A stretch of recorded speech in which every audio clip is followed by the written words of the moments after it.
You're listening to Big Blend Radio, Champagne Sunday Show with Nancy and Lisa, the mother-daughter travel team and publishers of Big Blend magazines. And I just want to go to the beach.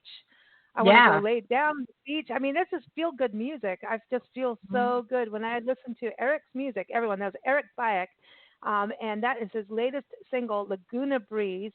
It is just amazing. And you go to his website, eric-byak-music.com, and that's B-Y-A-K. Honestly, this is like the best champagne music ever. I want to go to the beach, relax, and just be in the sunshine and everything that Southern California is about. But let's welcome Eric. How are you? Hi, how you doing? Doing great. doing great. What wonderful music. Well, thank really. you. Can I send you that $10 now? Yes, I'll always take $10. Sure. Yes, I don't have anywhere for you to send it because we keep traveling. But no, honestly, no, it's beautiful.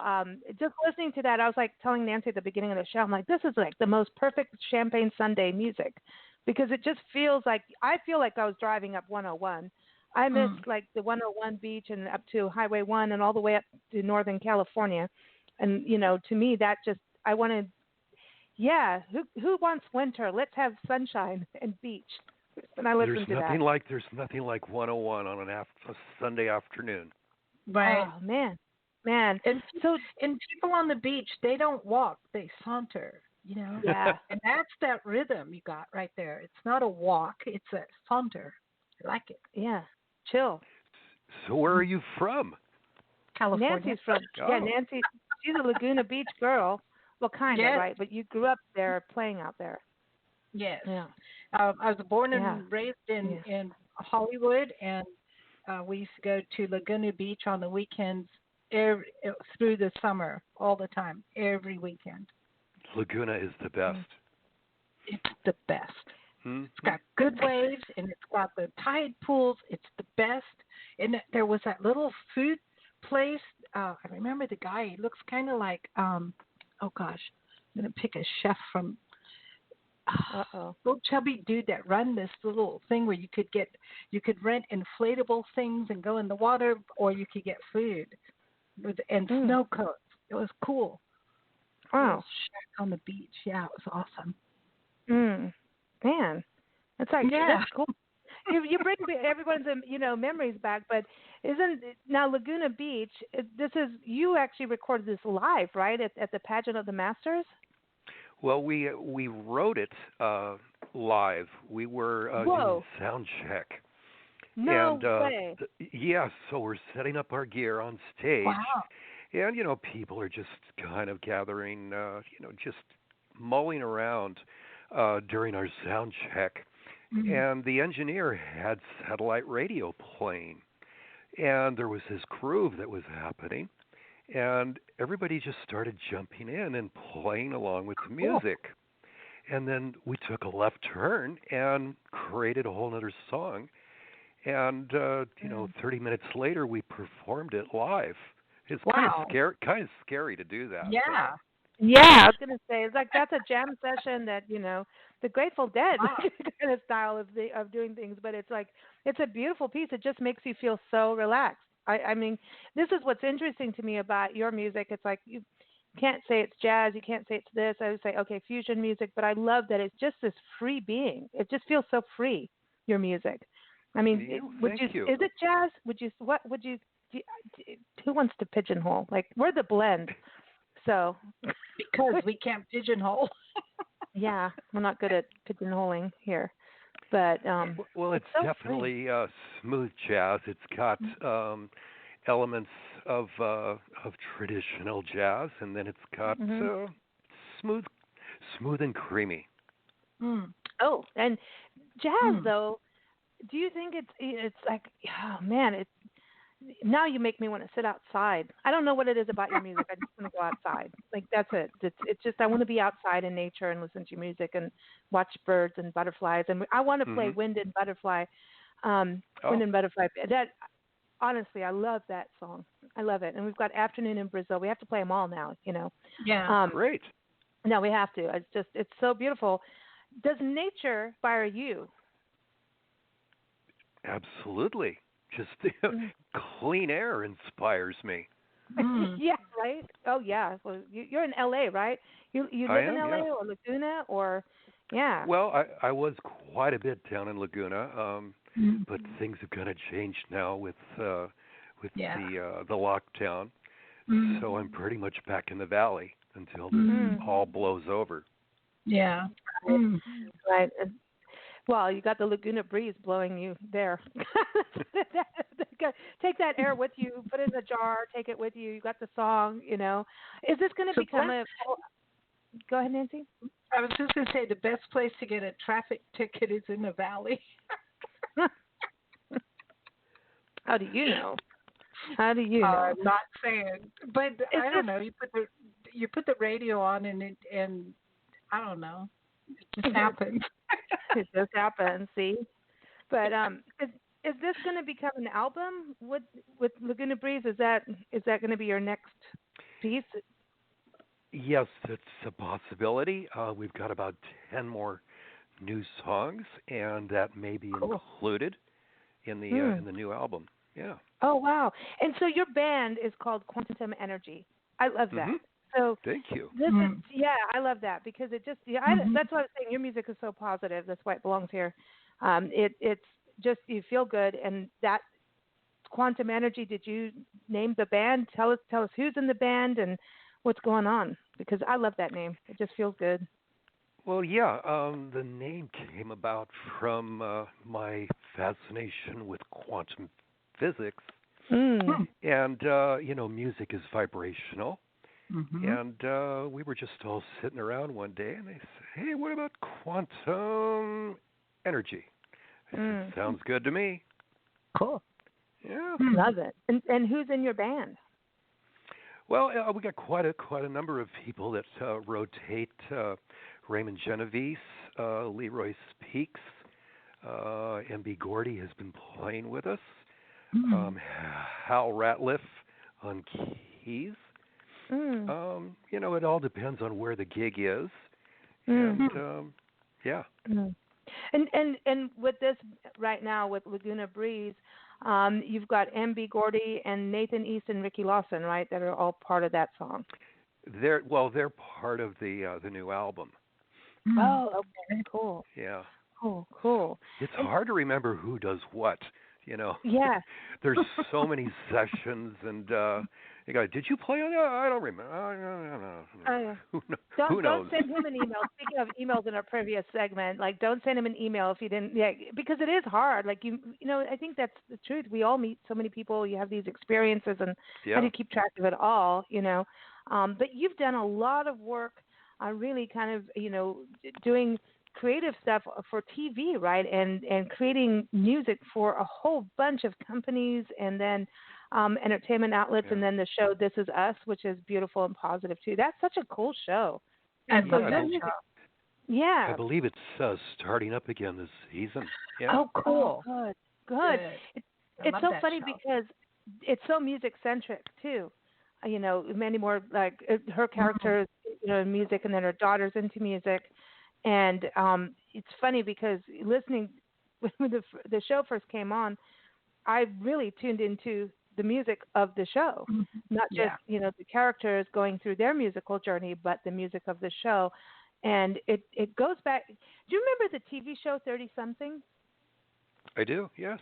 That music had to be like I have the soundtrack like still somewhere in the storage unit, but I love that soundtrack. And it's that, and there's certain things like Philip Glass and that has this instrumental music where it makes you pause and reflect and moves you. And that's that music. This Is Us show. I went, oh my gosh, I've got to get this music too, because it's got that same quality to it.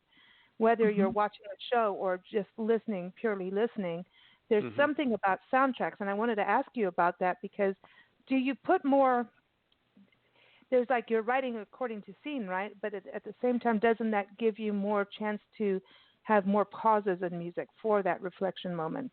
Does that even make sense? I just can't even explain it. Just that chill part where it's contemplative music. Let's put it that way. That's a good word. I like that. So, do you watch the scene and then put the music in? Like you? Yeah. How does that work? You can do that, or the music supervisors will call you and say, "This is the scene we've got.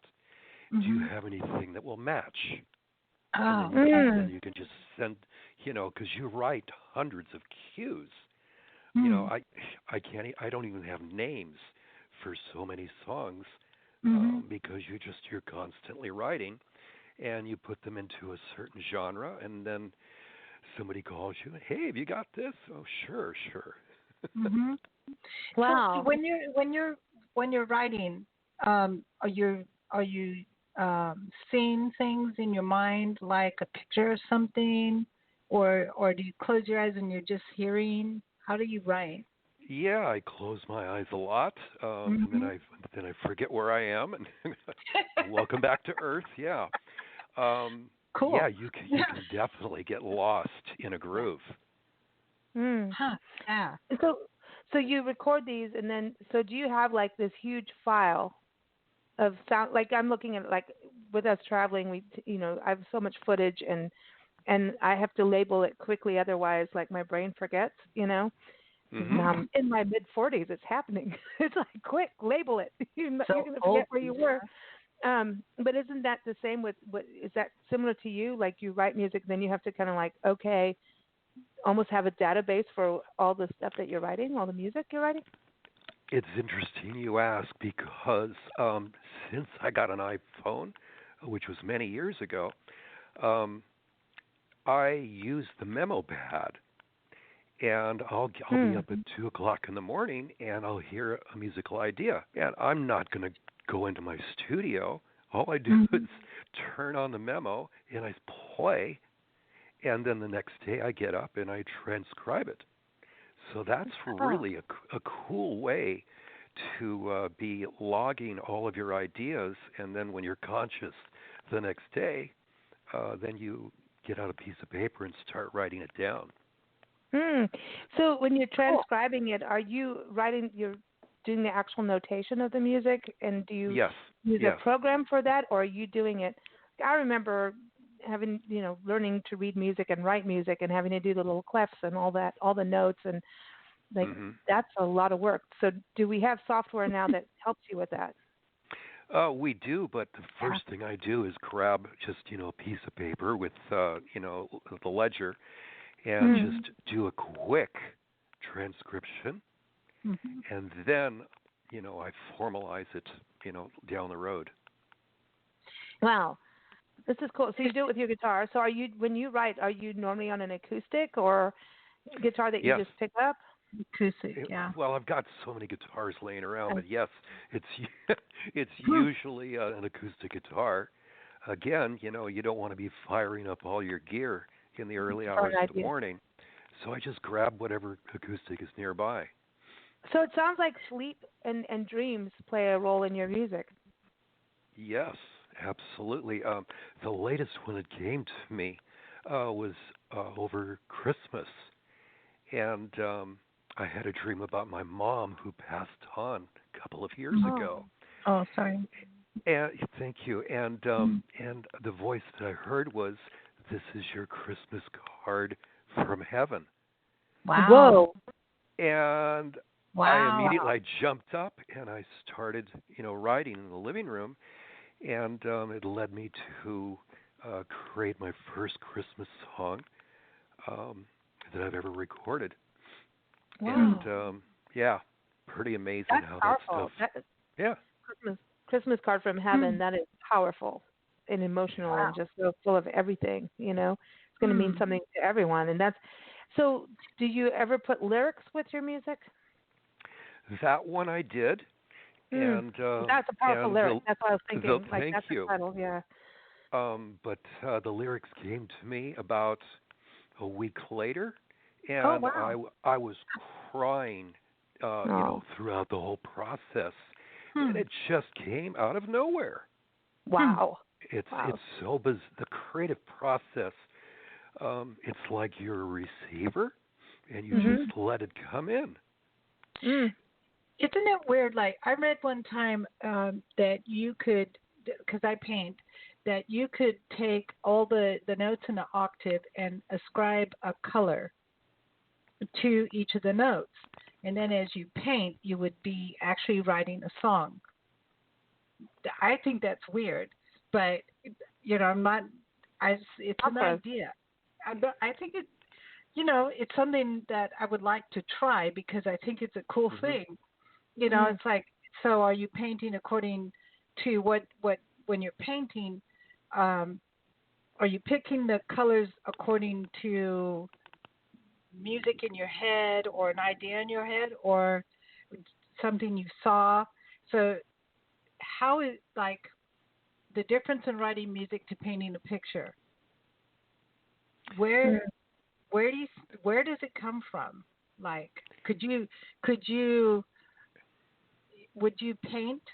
Well, I know nothing about painting, but I do know people get colors in their head. Yeah. And that hasn't happened to me. But it definitely, it comes out of nowhere. That's where quantum, I believe, comes into the picture. Well, and with that energy, I mean, it because that we are energy. Like energy doesn't die, you know. Right. And I think even when you say Christmas card from heaven, that's a proof of it.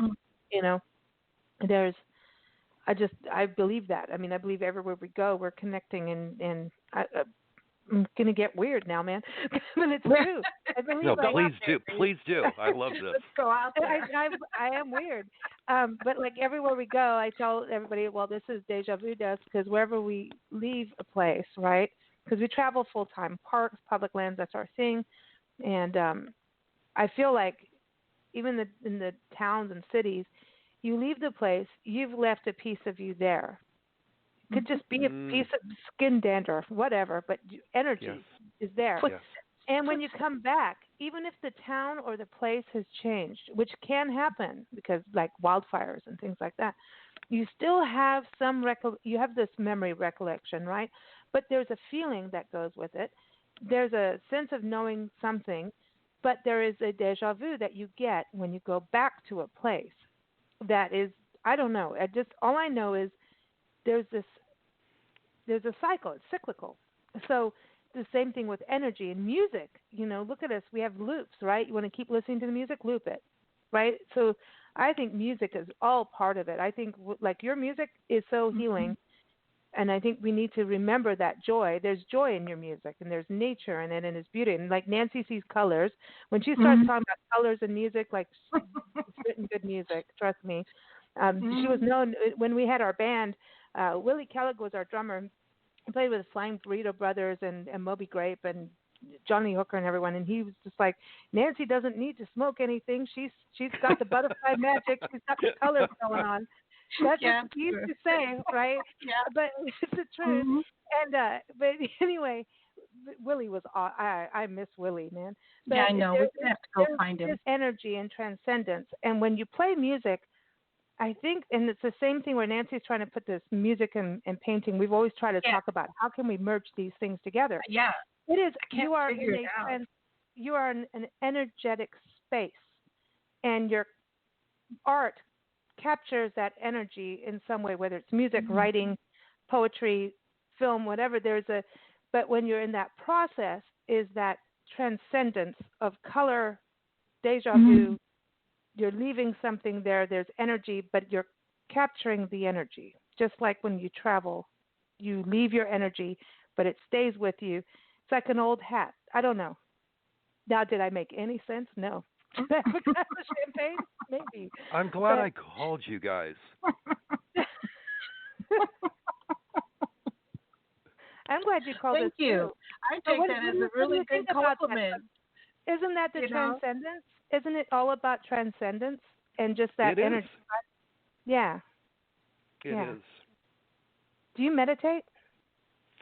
I do, and I wish I did it more because when I do get into that, I feel like $1 million.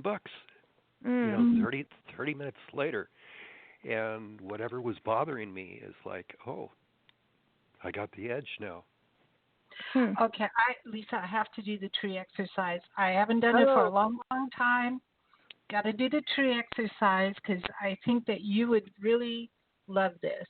I think you've done the tree exercise. He may have, but the tree exercise is Can something we talk I learned about it while you're on the show without talking? While you're on the show. The tree exercise is something I learned in Africa, where you get down on your hands and knees, and you You position yourself next to a tree that you admire, and you put your right hand up on the tree, close your eyes, and you stay there till you can feel the heartbeat of the tree. And it just, something happens when you do that.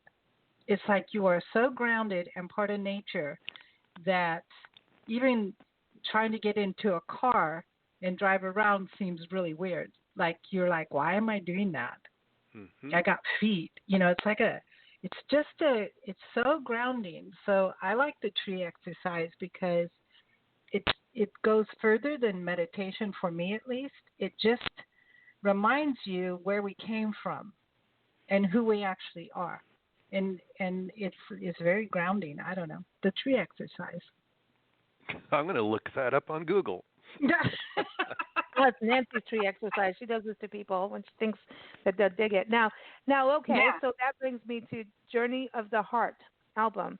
So, like that's tree music and Wind and Butterfly. I want to play this, if you don't mind, we play this, because to me, this is so beautiful. Tell us a little bit about the writing process of this, because it's awesome. Yeah, there's Were definitely... Were you in a tree when you did this? There's a magic that happens with the flute that I was not expecting, and it's like two children playing, and it just a back and forth that happened with the guitar and flute, and I wanted that idea of a butterfly flitting, the way a butterfly does. And the flautist Renee Grizel really captured that. Cool. Cool. And so hold on one second. Hold on one second. I have a problem. Let me just see. I may not. I'm trying to play it now. Here it is. I had it. Oh, we got it. Sorry. There's champagne's there. I love that you talk about the flute too, because Nancy, you're gonna love this. It's the dance. The wind. See, that's what, to me, when you watch a bird fly or butterflies, and they are embracing nature and they're working with nature. And I think that's what I like about your music. There's something about this connection with nature. And if you work with versus against, isn't that how music flows? It's about working with, like even as a band. Yeah, I think a great word is allowing. Ooh. Yeah. That creates the flow. That's why we shouldn't have dams, y'all. I'm just saying. Oopsie. Here we go. Anyway, here it is. Wind and Butterfly.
You're listening to Big Blend Radio, and you just heard Wind and Butterfly, and that is by guitarist Eric-Byak, and you can go to his website and keep up with him. This is off of one of his albums, Journey of the Heart, and you can go to ericbyakmusic.com. It's B-Y-A-K.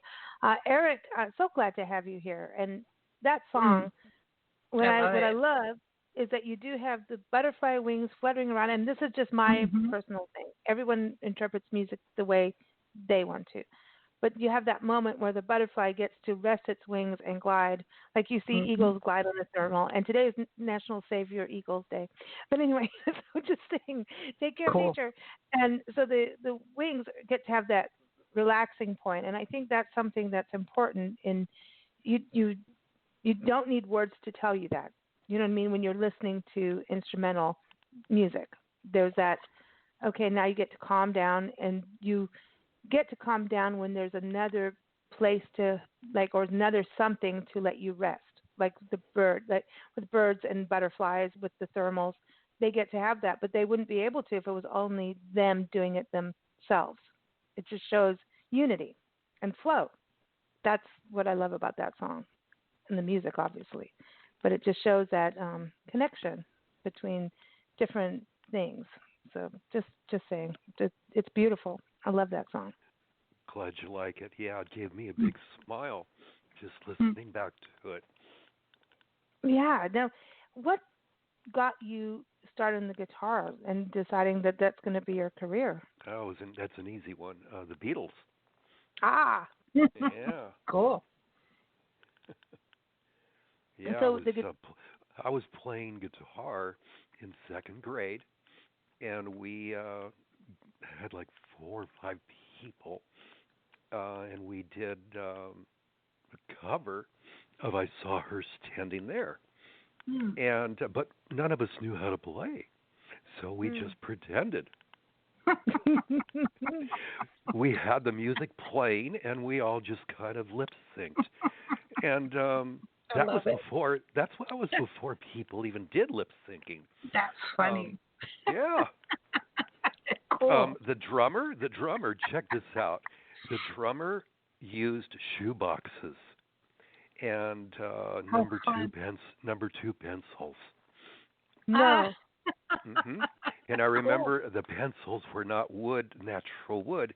They were transparent, metallic red and blue. So we had one of each. Yeah, it was an awesome performance. Cool. That's funny. I've never heard that on our show ever. I love that. I love that. But now the jazz side, I mean, so you go from the Beatles, but everything, jazz is in everything, right? When you listen to music, like if you don't have that, I mean, when you look at improvisation, I always look at jazz, and it's always like, hey, I'm going to take you on this journey here. Are you ready for that ride? You know? Yeah. Yeah. It can be exhilarating and scary at the same time, because you never know where you're going to go, and sometimes you hit it right on, and other times you crash, and you got to know how to get out of a situation when it doesn't go where you want it to. It's like comedy. Yeah, it's like you got to have your. You can bomb on stage. Or, yeah, right? It's the same in a way. That's right. Well, no, it's actually true. Like if you look at classical music where it's all set up for you, it's got to be this time signature and you have to do this exactly right. And the whole orchestra has to do everything exactly right, you know. And then you have jazz and it's like, I'll do what I want when I want. Bite me. But it's true Can you say that on radio? I guess I just did. We can say anything we want. That's the beautiful thing about internet radio. We can say anything, and we need to keep our freedom of speech as much as we can on this kind of thing. So, like, did I say something wrong? Behave ourselves. No, you didn't. No, you didn't do the real naughty stuff, but that's the thing where you're saying, like, you have to know how to get out of a situation because you're leading your audience somewhere. And you don't want to drop them off the woods and let them be alone and cold. Yeah. Wow. But that's the interesting thing when you're working with a band, and that's what's so interesting about Laguna Breeze, you guys writing it there and then performing it and recording it, that here comes Laguna Breeze. So how much of it is, did you know your musicians that you're playing with well enough to be able to do that? Or would you be able to do it with just like, here's a bunch of people just got up on stage in a jam session, you haven't met them, played with them yet. Do you think it would have happened the same way? If you're with really good musicians, it doesn't matter. Wow. The group that I was with, we all knew each other, and so you kind of know what the other person's going to do. But if you're with great musicians, you can do anything. I always think of that. It's like when you're playing live, anything can happen. Our radio shows, we air live, and anything can happen. And there's an energy to that like, I'll never want to give up. We do a lot of pre-records and everything, but there's this energy of like, and I know people listen just to see what are they going to do if something goes wrong. And we've had all kinds of experiences, and I can tell you, just when you think you know everything that could go wrong, it's going to hit you and go, here's another curve for you. And that's the same thing as being live on stage and performing with new musicians. But it's true, the caliber of musicianship, like that is, you've got to be able to immediately lean in almost, and also carry your own weight. You have to carry your own weight first, right? Kind of goes with our whole segment on trust. You have to trust yourself first. It's always better if everybody is better than you.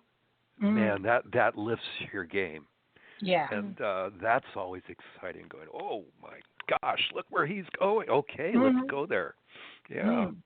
Oh, so it's part of that. Like, now with COVID. That's the energy there. Yeah, it's like you perform a lot of energy there.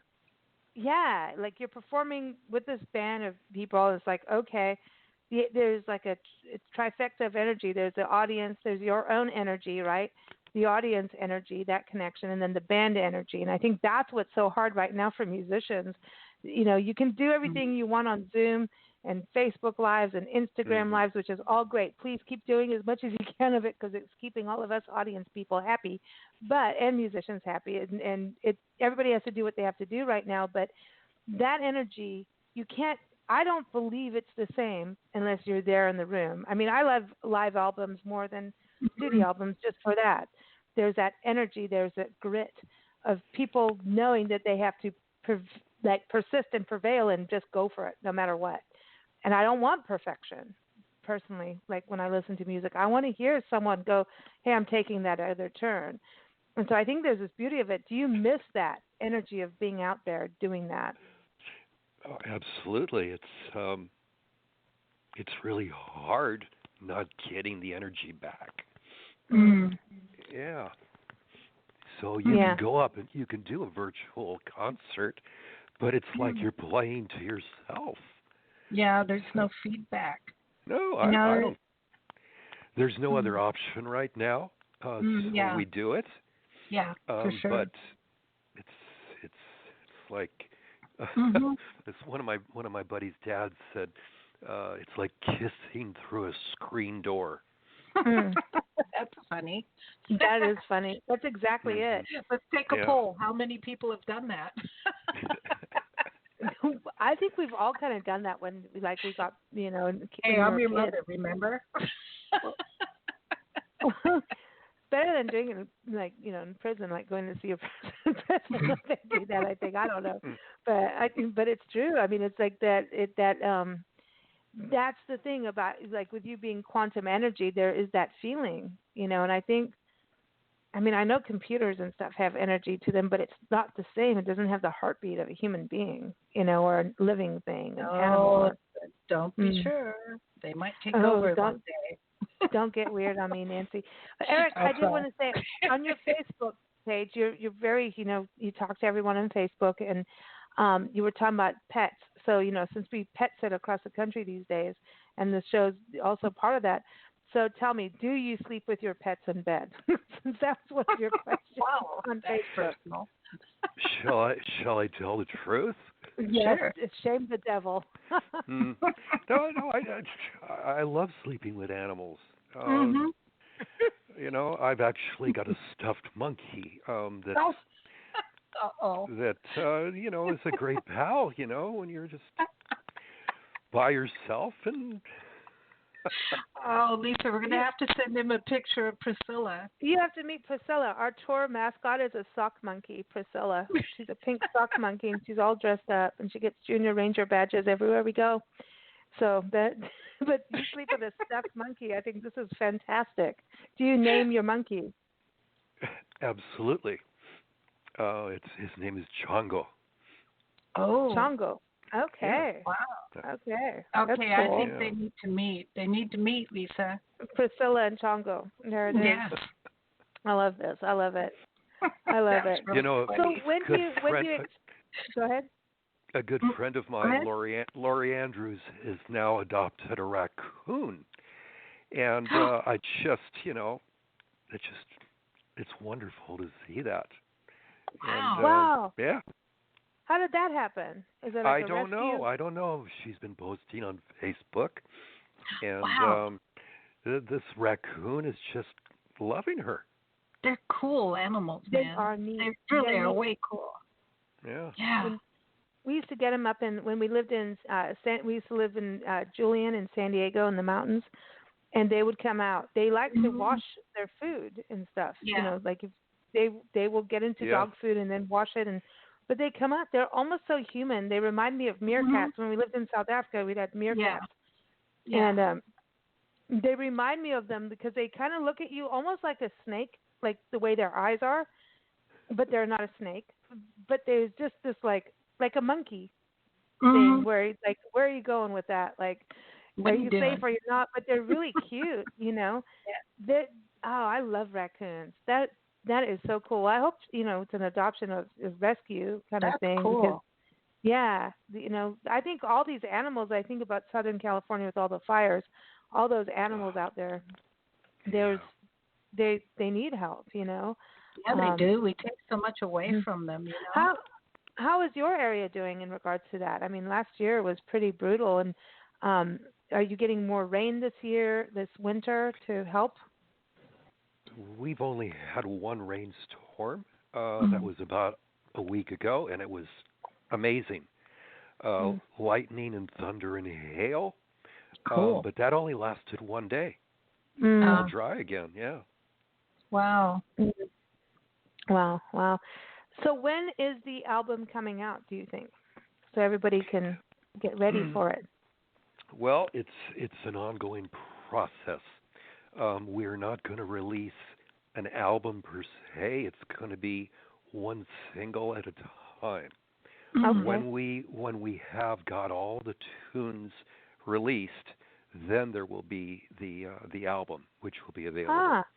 But it's kind of a new paradigm now where people are releasing one song at a time. Wow. And then you're doing video with it too, right? Yes. We're planning an amazing video.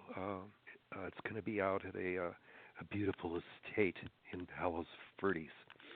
Cool. We're planning on doing drone aerial shots that will sweep all along Palos Verdes. And then, it's going to be epic. Yeah. Nice. That is awesome. Wow. That is beautiful cool. area.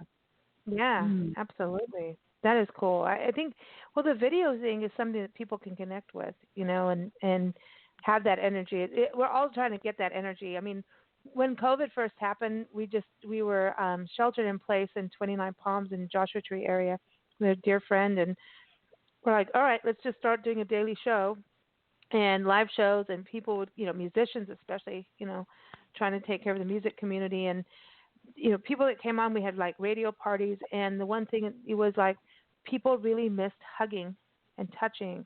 But just through that energy that we talk about, that we miss that. And I think it also makes us, in a way, step back.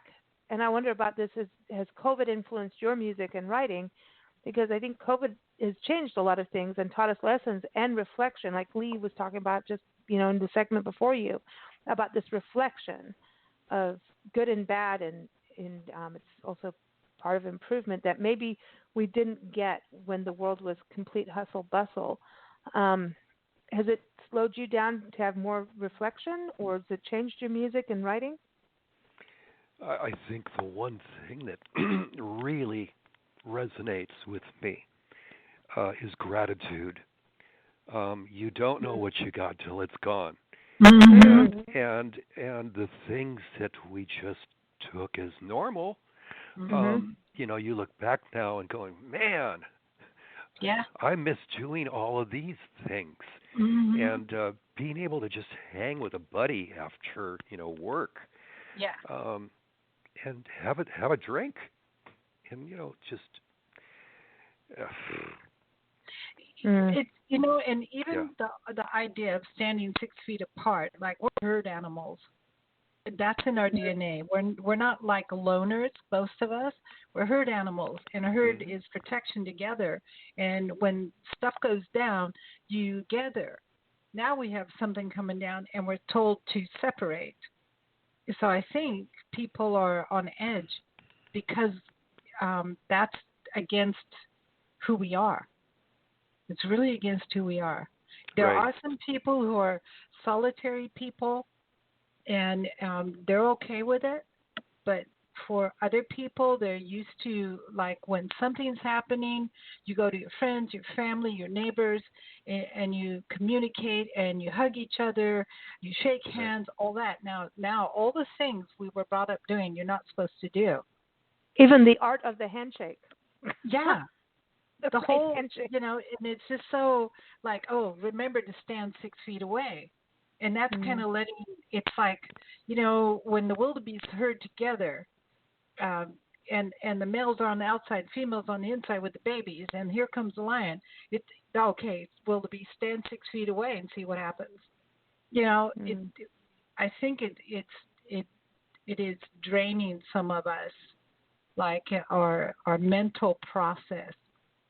It's not as easy as people may think it is. For some people, it's really hard. Other people, like, thank God, I don't have to stand next to you anymore. Or, yeah. It just depends. But it is a weird thing, being told to separate and stand 6 feet apart. It's weird. This is a weird thing. It's like being at a high school dance nonstop. Wow, I never thought of that one. Wow. Yeah. Yeah, the teacher comes around with the ruler. Yeah. Yeah. Well, Eric, I think though that music is healing. Like, I don't know. Every time if I'm going through anything in life, I just have to always put the music on. Mm-hmm. No, it just is something that will get you through. And even if I'm gonna, when you're creative, you want to do something, but you've got this idea and you can't quite, it's not coming out yet. Put music on. It's like, to me, Yeah. the answer to everything is music. Do you feel that way as the creator of music, that this is helping? It's interesting you bring that up. I'm going to be releasing an album this coming year. It's a meditation album.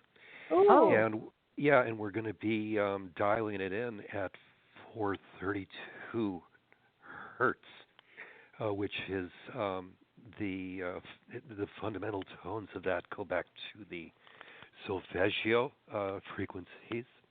Oh. And those tones are said to bring about healing in the body. That's interesting. I got an album once, and it was and please keep us posted when you do that, by the way. We'd love to have you back on with that. I got an album once with music for chakras, and I just put it on. It was like a compilation album and this, that. And I have a friend who's a spiritualist, and she's a medium, and I was playing this music, and all of a sudden it really pissed me off. Like, my attitude changed and everything. She says that music is going against your chakra, and there's certain tones that help certain things. And I learned that with, like, Tibetan, the singing bowls, the sound bowls. Right. Right. It can heal people. Sound can literally heal your body and help your cells. And I'm into all that stuff because I know it sounds weird, but there is it's all living things. And we used to think we only have like our brain, but now we know our brain cells, the nucleus of it is in each cell, and they are regenerative. We can regenerate our cells and our bodies, and sound has a huge part of it. Trees, like Nancy does a tree exercise. We are part tree. Part of our DNA is shared with trees. That's why that happens. So it's like this beautiful thing, and I believe sound brings it for us. And even if you cannot hear, you can feel the vibration. So if you're deaf, you have those vibrations. So it is all of that beautiful. It's good, man. It's good stuff. But you can have the wrong sound if it's done. That album, there was stuff that was so beautiful, and then it was because it was it wasn't that flow that you have with an album. It was like I was on a ship going up and down, like the Titanic. You know. Gosh, but I'm excited. Please keep us posted with this album because that is awesome. I will. Yes, MB Gordy has added all of his production elements, percussion, and it really that was the icing on the cake. Yeah, I'm very excited. We're going to be mixing that in the next month. Oh, cool! Yeah. Awesome. Eric, before you go, we're out of time. Check this out. We want to play Afternoon in Brazil, also from Journey of the Heart album. I love that title too. Before you go, what is your champagne toast? What are you happy about? I'm happy I'm breathing. I'm happy I'm talking to you. And I'm happy I get to compose music. Cool. Well, I toast to you. Thank you for joining us. You too. Thank you for your beautiful really music. Cool. Yeah, it's like when I hear your music, I'm like, hey, yeah, this is beautiful. It makes me happy. And I really appreciate that because I think, I know it goes way, way beyond me. Like it's my experience. Everybody that's hearing it's going to feel much better and remember those days of driving down or up, I should say, Highway 101 and, get to Central Coast and start seeing whales and Morro Beach, all that good stuff. But makes me want to go paint a picture. I know. Really when Nancy starts talking colors, that's what I was saying. When Nancy starts talking colors, I'm like, okay, here she goes. So, everyone, again, keep up with Eric and all the different singles as he releases them. He's on Facebook. You're on Twitter. Are you on Instagram too, right? Yeah, you're on Instagram. I am, yes. Cool. Okay. And the Facebook is Quantum Energy featuring Eric-Byak. Byak. Now, you're the first Byak we've ever had on the show. What's the name? Yeah, etymology of that. What is that? Where is it from? It's Polish. And it used to be Bijak, B-I-J-A-K. And then they shortened it to Byak. Okay. Cause that's because when you get to America, we shorten everything. America. I know. Our family did the same thing too. But anyway, here it is. We're close. Listen, this is I love this song too, and it's a perfect song to close the show. I want to thank all of our guests for joining us, Libra Vidani, Eric-Byak, and also everyone join us on our shows. We're listening live or later. Thank you for joining us. We will be back on Monday with more music, so keep up with us at bigblendradio.com. But we're going to close with Afternoon in Brazil because we need to feel some sunshine, and this is a perfect song to do it. Thank you so much, Eric. It's such a pleasure. Thank you. Great talking with you. Let's take care.